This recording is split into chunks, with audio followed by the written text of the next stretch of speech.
The brother was surprised to see his usually extravagant sister pick up a piece of cabbage that had fallen on the table and put it in her mouth. He couldn't help but scold her for her unrefined eating manner. The sister was so scared she kept apologizing. Seeing this, the brother picked up a piece of braised pork and placed it in her bowl. However, she was once again terrified and started trembling. The traumatic experiences from not long ago suddenly flooded her mind. The smell of the branding iron on her skin made her feel nauseous. She kept muttering, "Don't hit me." At that moment, her foster parents are asking if she was abused. It all began a month ago, when the girl confessed her feelings to her brother, whom she had liked for 7 years. Seeing the love letter, the brother was furious. Although they weren't blood-related, the girl shouldn't have such thoughts. Heartbroken, the girl ran out of the house, only to be kidnapped by a group of criminals. Soon after, the brother received a ransom call. He followed his secretary's suggestion to let his sister suffer a lesson from this kidnapping, hoping she would never have such feelings for him again. So he refused the $30 million ransom. The secretary lied, claiming the kidnappers would only scare the girl, but in reality, during the month she was held captive, the girl was beaten every day by the kidnappers. Devastated, the girl no longer dared to have improper thoughts about her brother.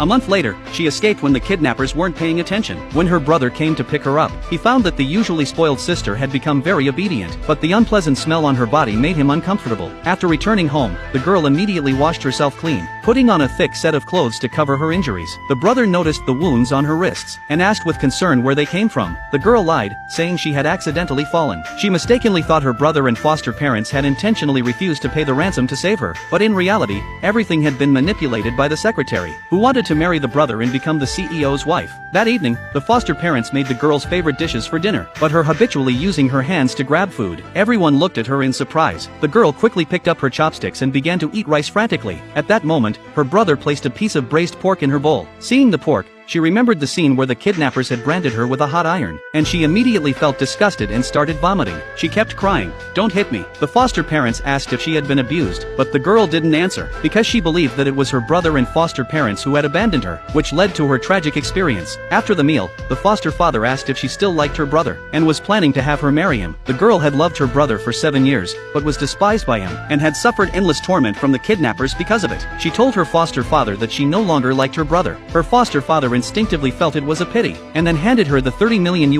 inheritance left by her biological parents before their passing. She was about to go back to her room to sleep, but her brother asked her to sleep in the room next to his that night, and let his room be given to the secretary. The girl remembered the kidnapper's warning not to cling to her brother. She immediately knelt and apologized to him. The brother noticed that she seemed to have a persecutory delusion. He accidentally saw a tattoo of his name on his sister. He realized that she still liked him, which made him furious. The secretary, concerned that the tattoo would tarnish the CEO's reputation, suggested removing it. The brother gave the girl a knife and told her to solve it herself. The girl, in pain, removed the tattoo.